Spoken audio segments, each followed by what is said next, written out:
समस्त मोर नमस्कार मु लिपा आपण मानक स्वागत करुछि मो यूट्यूब चैनल को। आज वीडियो रे आमे आलोचना करिबा ओडिसा रे आरंभ हेबो आयुष्मान भारत शुभारंभ करिवे प्रधानमंत्री। तो ए वीडियोटी जानिबा पूर्वरु आमे ए वीडियोटी की शेष जाय देखिबा।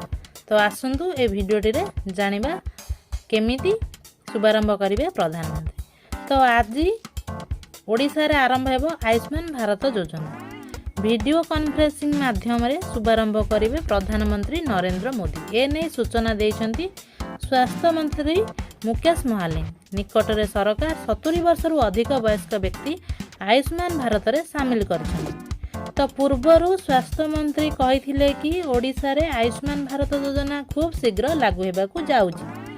एबे डाटा कम चली। आयुष्मान भारत प्रधानमंत्री जन आरोग्य योजना और गोपबंधु जन आरोग्य योजना लागू हेबो।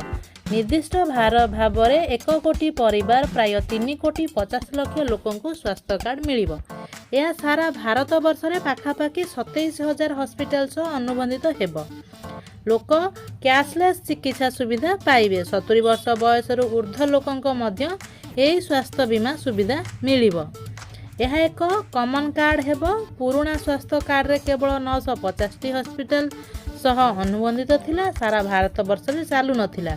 नुआ स्वास्थ्य कार्ड रे 27,000 रु अधिक हॉस्पिटल कैशलेस चिकित्सा उपलब्ध हेबो। दादन श्रमिक जे माने राज्य बाहर रही काम करछंती सेमाने मध्य एही आयुष्मान भारत गोपबंधु जन आरोग्य योजना कार्ड रे लाभवान हेबे। तो आशा करुछि आपण माने शेष जाय मोर ए वीडियो सह जोड़ी होई रहिथिबे। आपण मानकर सुचिंत मतामत कमेंट बॉक्स रे जणाइबे।